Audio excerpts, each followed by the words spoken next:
Are you ready to learn? Because my super experienced guests are ready to share some really valuable information. Make sure and listen all the way to the end to get help and support. So let's start with the best audio experience. Hello guys, welcome to our show. Today we discuss the difference between search intent and user intent. It's very important because if you want to get traffic on Google, if you want to get this organic reach, you need to consider before creating content. I'm so excited to discuss this topic with Johannes Faupel. How are you? Thank you, I'm fine. And you? I'm doing great. Yeah, we chatted a little bit about search intent, user intent before the podcast.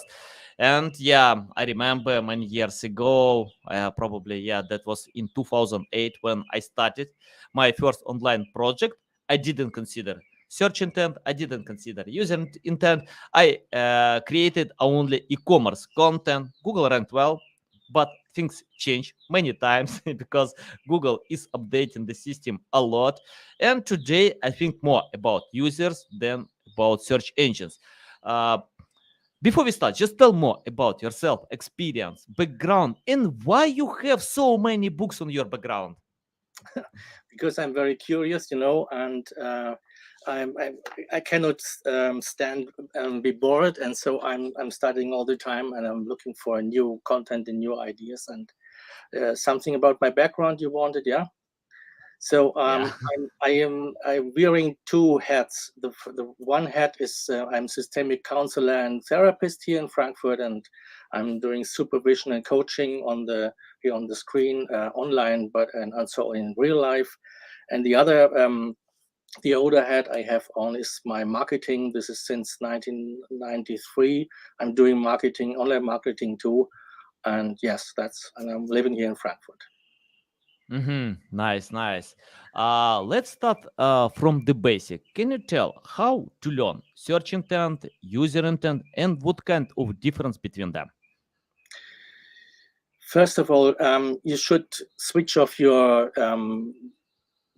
should switch off in your Mac or your PC and first think a little bit because there's we are used now to use some tools, online tools, something like SEMrush or Ahrefs, and they are offering us some ideas about user intent or search intent rather. And I noticed over the years that they aren't any synonyms. They are quite different. And let me explain you this by a little example here. If someone is Googling for headache tablets, headache medicine, so you could assume that the search intent is a pharmacy, right? But the person in real maybe has just another user intent, just not to get rid of headache, but to get healthy. Maybe this person is concerned somehow or has some stresses in the background in the life, and just looking for a broader content and not just only for a tablet, And I think the mistake we often do is that we assume that the concrete and sharp written down query is synonymous with the user intent, and that's not right. And how it's important to optimize today by considering this intent, because it's interesting. I mentioned in the beginning of podcast that I didn't consider intent because Google ranked well. Then things change, and I got it. It's important to think more about users. But we don't need to forget about search engines. And I know when content creators can share value as much as possible, but if they don't optimize for search engines, they can't get results. So can you tell how it's important today to consider intent before creating content? Because the search engines become more and more intelligent, and they are making like hypotheses about the background of the user intent or the search intent.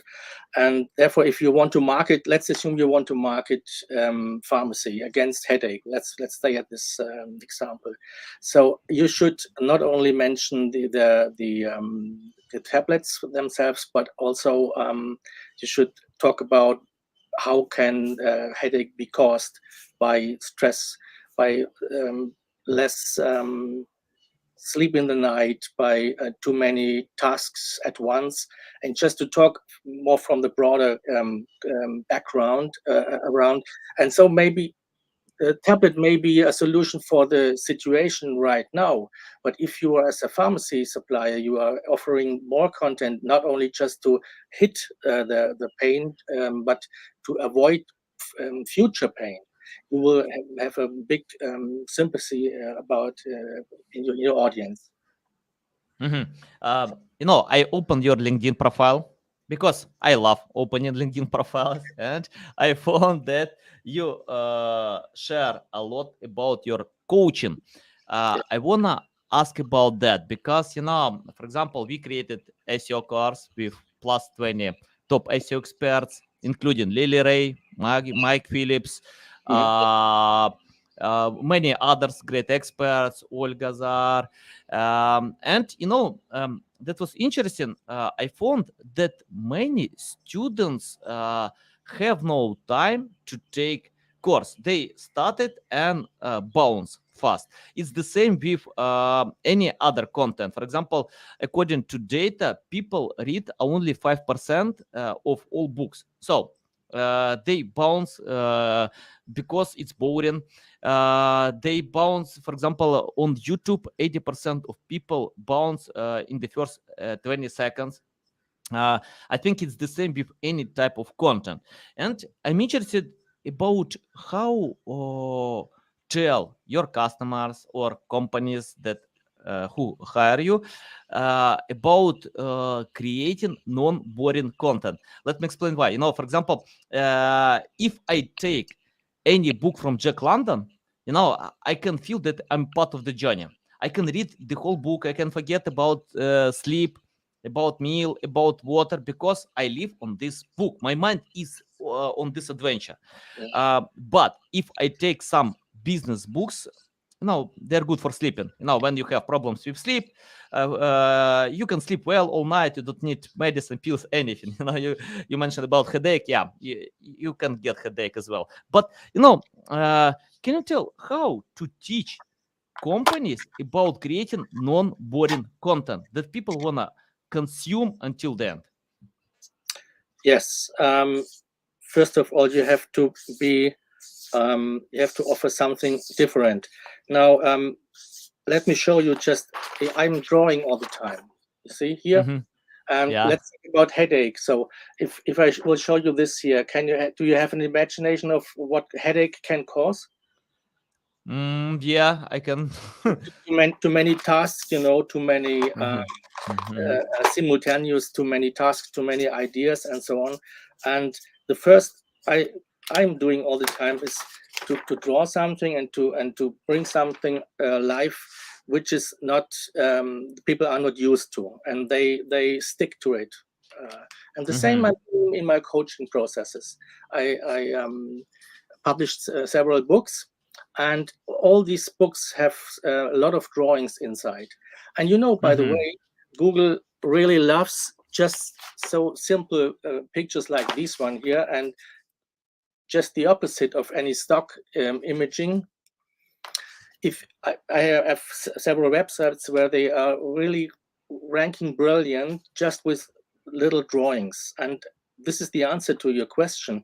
Just be simple and be sticky.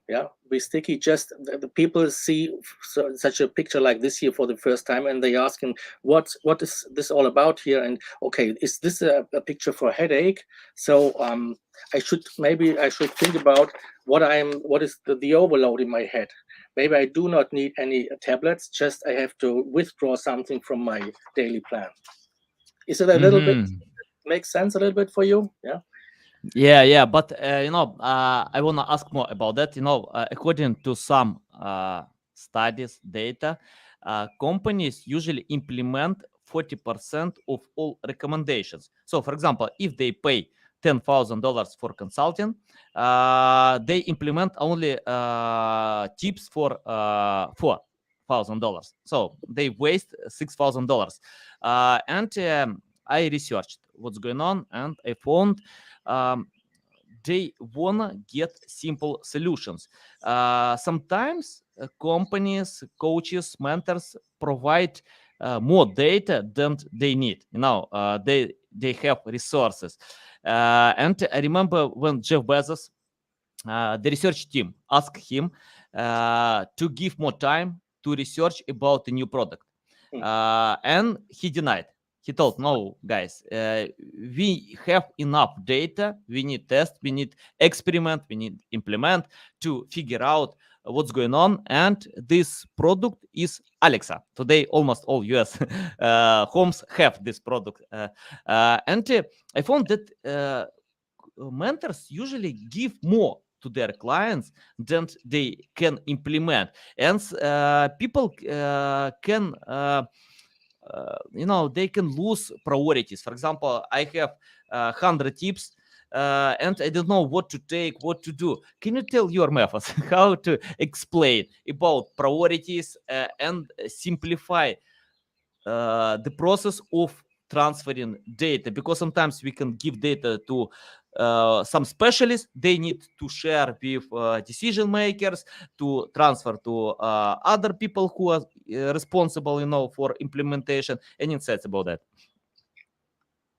So the question is how much in depth you should go with the content, right? Yeah. I think you should look for really long tail keywords, long tail search terms, and seldom asked questions. This is my favorite. And you should explain it in depth, but don't overthink it in Zoom. If someone, let me give you the opposite example. If someone asks you what time it is, you won't tell him this whole story of developing the watch and the clock, right? From the first set and so. And that's you cannot explain everything online. I think if it is if you are going a transformation to some online coaching or some newsletter, you can provide more information. But this older concept from really long 10,000 word articles, I think this is dead now. And I have some surprising ranking successes. That means 300, 200 word articles, which with a really competing to others to 2,000, they are ranking first. This has something to do with what's do you know Koray Tukberk-Güber, right? Koray from Istanbul, and he mentioned this in his talks about information retrieval costs for the search engines. And I think this is a really a huge factor that you should make you shouldn't make them too many work and cause too many costs. And the shorter your content is, and the sharper your content is, the less they have to do the right answer. And there was a trend some years ago, maybe 2-3 years ago, that everybody assumed that I have to write more and more, and this will impress the search engine. And that's not right. It shocks them, I think. I think content creators don't understand the average data, because some studies show that most content in the top 10 have plus 2,000 words, but it doesn't mean that you need to write 2,000 words, because some content have it. It depends. So yeah, we need to research to understand. And I usually tell writers, don't write for the sake of writing. Forget about that. If you can't share more, skip it. It's enough. Then trying to do it for the sake of insertion of all these words. Yeah. Okay, let's talk about long tail keywords. Can you tell, for example, um, if I take topic, I don't know, weight loss, yeah, weight loss. If I search on SEMrush, I can get like weight loss reviews, weight loss pills, how to lose weight fast, and similar keywords. How to choose between them long tail keywords that I can create content? Because I see when webmasters put to their content plan more than they implement, because most companies have limited resources. For my website, I have only to my hands, not more. So I can write only a few texts a week. If we are talking about quality. So can you tell, for example, if I have 1,000 keywords, a lot of them, how to choose priorities and submit to your content plan? Without any tool, first you have to cluster them, and you have to sharpen your mind on your topic. And I think it's difficult to write about something you have no clue about, right? And many content writers are forced to do so. Just they get some content brief, and they have to write down. They still are working with some idea of main keyword, which really doesn't exist anymore.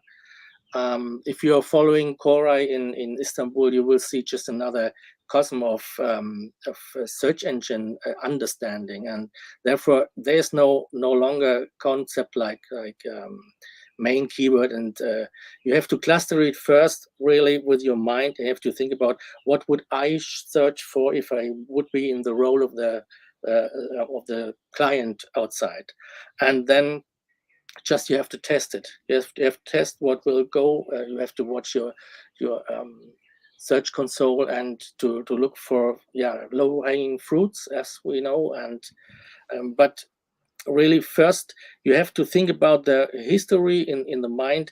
Why does somebody look for X? Yeah, for weight loss. Yeah, why does somebody become overweighted?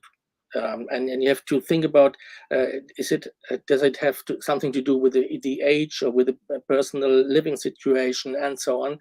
And so you will find a broader background for the search query, and you can integrate this in your content. I'm interested about books that you have on your background, because I love reading books. And I remember I had problems to overwatch TV. Right now, I skipped this bad habit. I replaced with a good habit to read books. And once I got the question, what kind of books I read about SEO? I didn't read any book about SEO, but I read a lot of books about digital marketing, about marketing. And I think, today SEO is more related to marketing than ever, because I know some webmasters, content creators who don't know how search engines rank content. They don't know about algorithms, but they know how to help people, support them.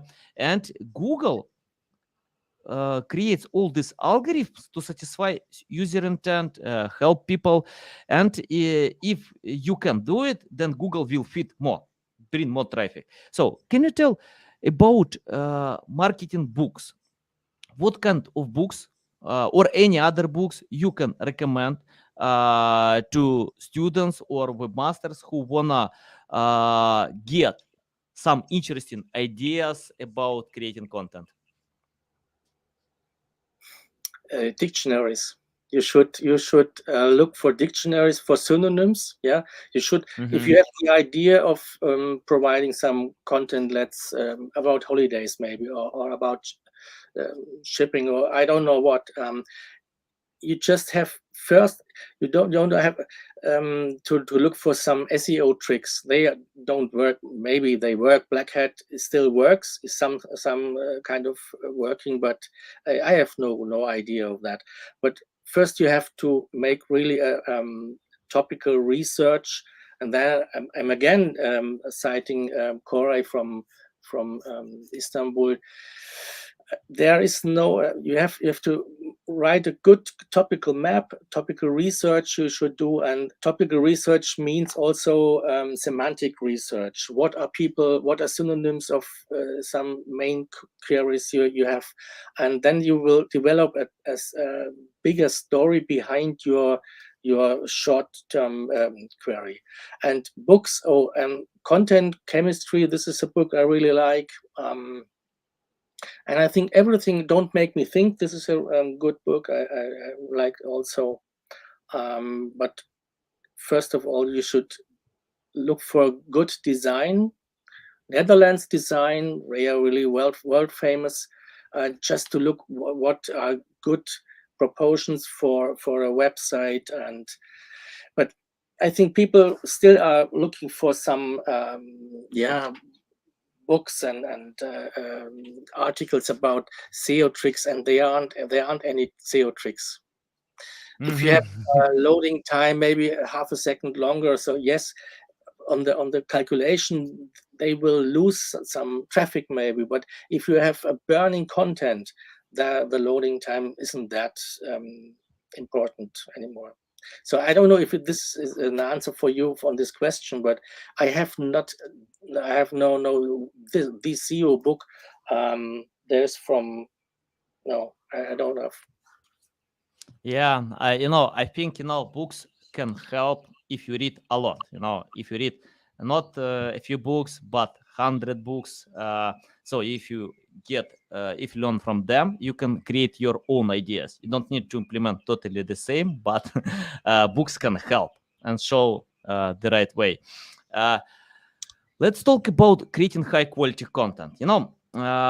Quality is subjective.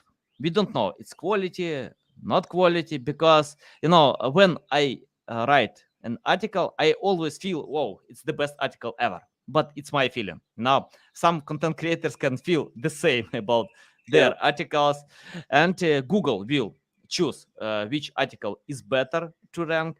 And in our course, we spent so much time by sharing how to create high quality content with personalization, simplicity, thinking about user intent. And even it's not about SEO, it's more about creating content that will work for all marketing channels. Can you tell how to estimate quality? Because if you have experience, you can feel it, but without experience, for newbies, webmasters who jump on this field, who want to get organic reach, can you tell how to estimate quality in the beginning?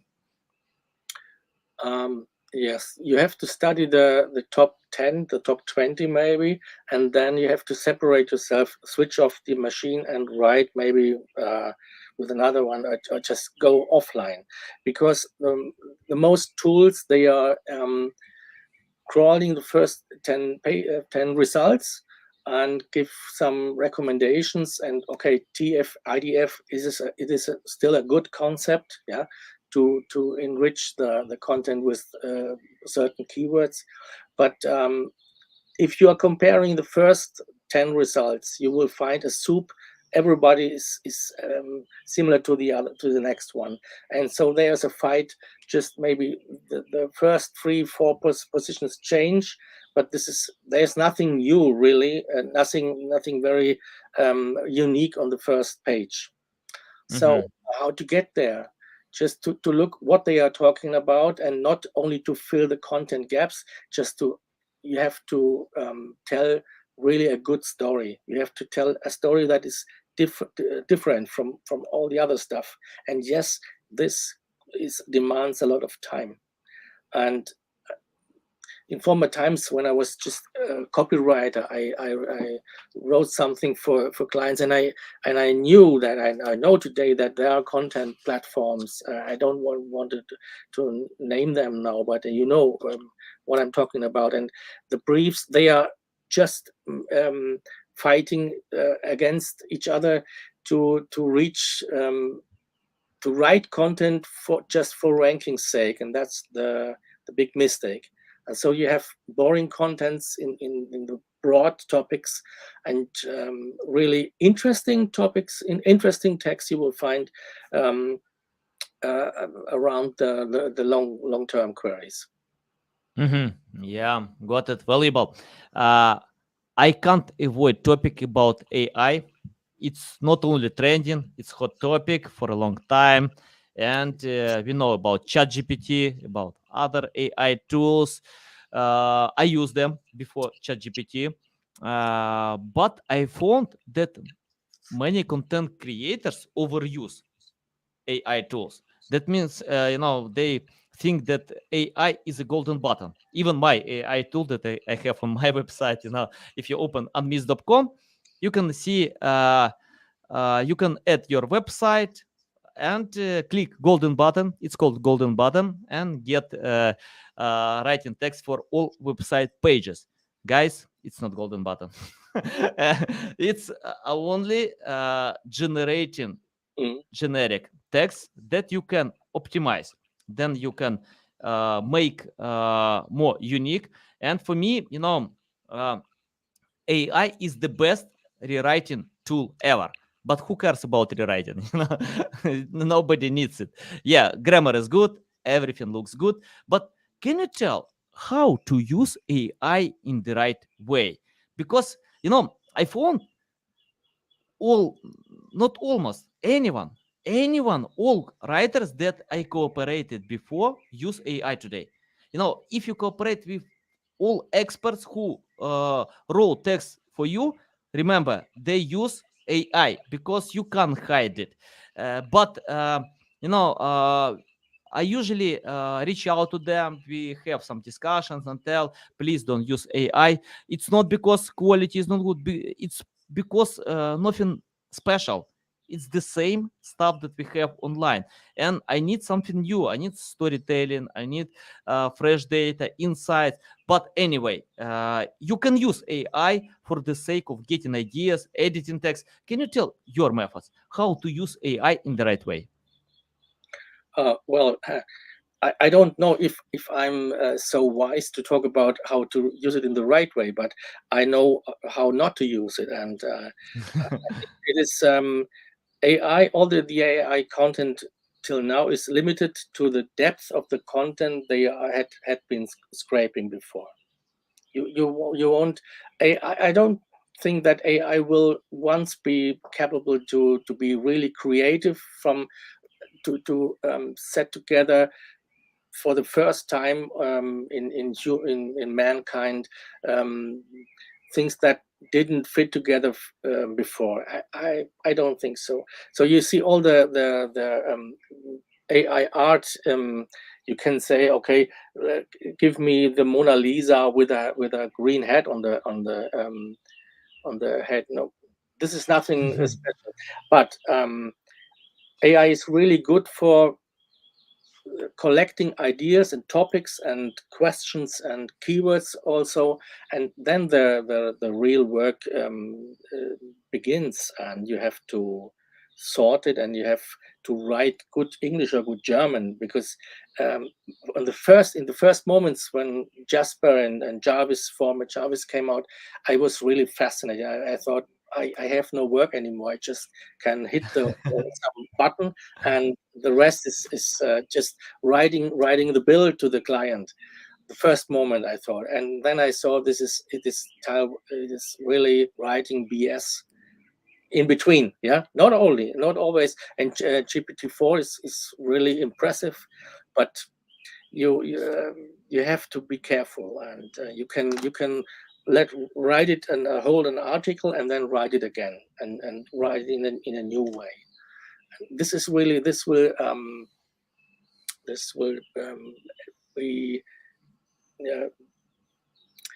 this will avoid that you are doing the same content soup like the other first 10 results in the SERPs. I feel AI is similar to tractor or combine. When farmers got the first tractor, they felt, wow, we will lose our jobs because this tractor can do almost anything. But in some time they adapted to drive this tractor, and to get better results. And I think AI is the same like tractor, because you can learn how to drive AI, because even if AI will write all text, someone needs to handle the process, to share comments, to edit, to analyze. Probably, I don't know, but I think writers can adapt to become editors, controllers, managers. But today AI is not ready. It's my feeling. It's not ready to replace writers. In future, we'll see. I don't know. It's hard to predict this future because it's only the beginning of this journey. But if it happens, anyway, human can adapt, like to any other technology. Um, I'm interested about common mistakes. Can you list mistakes that companies still do by learning search and user intent, and your tips how to find a much better way? They are repeating the content from other pages. This is one of the main mistakes they are doing, and I think they should talk more to the people and not only look into the search console. They have to go to the department in the company where the clients are making their telling the problems, and they have to ask them. And this is really an offline work. They have to do more offline work. They have to go on the street and make some interviews. They have to talk to the developers in the companies, just to get more information about the core people, the core needs people have before they buy. This is it is today. You switch on your Mac or your PC, and you have some tools, and within 5 minutes you know what the world is all about. No, you don't. Yeah. And this is just, I think, one of the common mistakes many do, that they are too early satisfied with a depth of information they have, and they assume everybody knows what I know. This is an old human mistake. If I'm an expert in my field, I think, well, this is normal. Everybody has to know this, and no, just you have to treat people like there's a company in the US, this Blind 5 Years Old. You know that? No. This is really really nice name, because the name is about you have to treat the search engines like a 5-year-old blind child. And if you explain it to a child which is blind and 5 years old, then everybody will understand. I think this is, you have to treat your clients like babies, and you have to explain really with patience and with very friendly. You have to explain the whole story about your product or service. And people mostly, I think they are quitting the job too early, and I think, okay, let's throw it now here in the on Google and see what happens. Yeah, nice. Can you give a strong reason to read your books? Because I love reading books, but I have the problem. My time is so limited.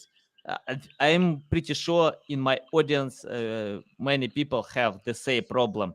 I can't read all books. I can't read a teeny percent of all books. That's why I usually get reviews before reading books. Can you give a strong reason what kind of benefits I can get by reading your books, and how it can help me to be a better marketer, or to get results? Well, my books are not about SEO. They are about psychological problems and something like OCD. This is obsessive compulsive disorder, or burnout, stress, and anxiety, and so and I think if you like it, it's worth reading them, because they are offering you a very simple, view on the things, on the circumstances. Something like this here, right? I'm working all the time with some drawings, and you will be surprised if how easy something can be. Let me give you one example. If people have intrusive thoughts, yeah, really, and they are waking in the night, and they are chewing the thoughts all the time, and they think, oh, how can I get rid of them, rid of them. This is not the concept, because the more you try to avoid something, the more attention it gets. And I'm looking from the other side, and I'm offering them just to place their thoughts on certain places in enough distance to them, and to look at them. That there you might be, for instance. Or is the other big topic I'm writing about. This is depression, and the depression, and this. I will just show you here another picture. Depression. This is just one drawing, and you see. Yeah. What do you? This is my depression picture, and Ah, if you once recognize how many burdens how many really tons of loads you have on your head or on your arms, you will have more compassion with yourself, and you are more prepared to let something go. Yeah. So I'm trying to make it sympathetic, that people have compassion and self-love, getting self-love again, and be more friendly to themselves. And alarm, okay, if there's many people are afraid of being afraid. mhm. This is a really difficult situation, because anxiety is something very useful. Yeah. And yeah, Yeah. I think the answer, the simple answer on your question is just don't overthink it. If you have any so-called problems, and just look at your resources, and you will get more satisfaction in shorter time. And the same will be for SEO and online marketing. This is Nice. Yeah. it's more easy than you think. Yeah. I think it's important because most people have mental issues. A lot of them have. And distractions, depression. Yeah. We have all of them. And I love a book from Dale Carnegie. He wrote this book, I don't remember, many years ago, like 100 years ago. And yeah, it's a great book. How to stop worrying about something. Yeah, he shared a lot of examples. So I'm looking forward to read your book. I think it's important, because more knowledge you have about this topic, more happy you can be, because people uh, think a lot about small problems, but when they get big problems, so they understand that small problems are nothing, compared to some big problems that can get. Yeah, I love it.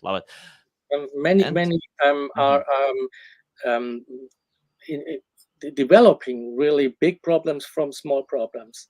So I wrote this mind rooms. This is one of my my picture books, where you have just like a flat in your head, and you have rooms, and you can say, okay, the intrusive thoughts maybe here, or there we have some workshop maybe on the other. There's a living room, attention room, something like this, and it becomes really easier. Nice. I have the question about experience. It's my last question, and I have students in my network who start from scratch. I found that even my clients, who have no idea how SEO works, I usually tell them it's better to learn before hiring any specialist, because experts, specialists can't provide results. We are not magicians. You need to understand the basic. That's why we created this course. I share this course.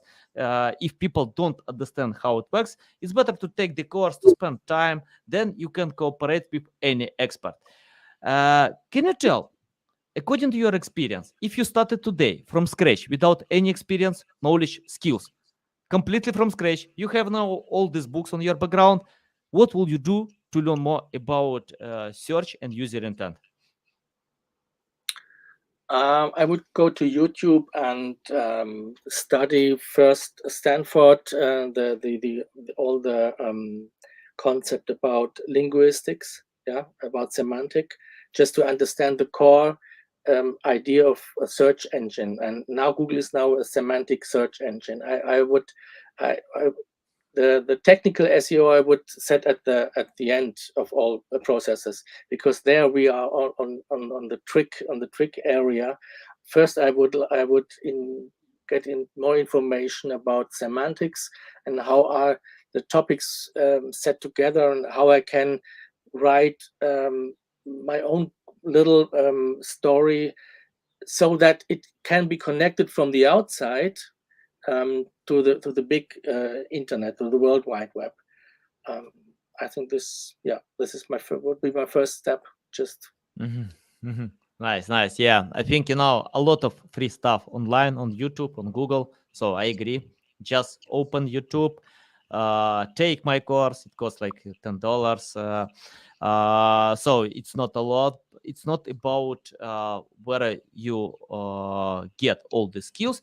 Just do it. Just learn and practice. Because once someone asked me, if I listen all your podcast episodes, can I become a great marketer? I told, no, you can't. It's not only about over learning. It's more about practice. You need to do. You need to do your hands dirty. Just do it. Get ideas. I can't consume a teeny percent of new skills that are coming. It's impossible. But I know I have my priorities. I have my experience. I can go ahead with that. So I am on the same boat like many other competitors. Johannes, it's a big pleasure to get in my show, to learn from you. Tell our audience the best way how to keep learning from you, how to reach out to you, how to buy your books. Okay, thank you. They can reach out to me for about LinkedIn. Yeah, this is my profile, and johannesfaupel.com. And I have two websites with English books. This first one is fastestbooks.com, and the other one is mindrooms.net. And there you can find more about my my books. Yeah. Nice. Yeah, guys, you can find the links to the books in the description below, to LinkedIn profile. Listen us on Apple, Google, Spotify. Thanks again for your time. A big pleasure. Love all your valuable insights. Thank Guys, you. thanks a lot for listening and watching us.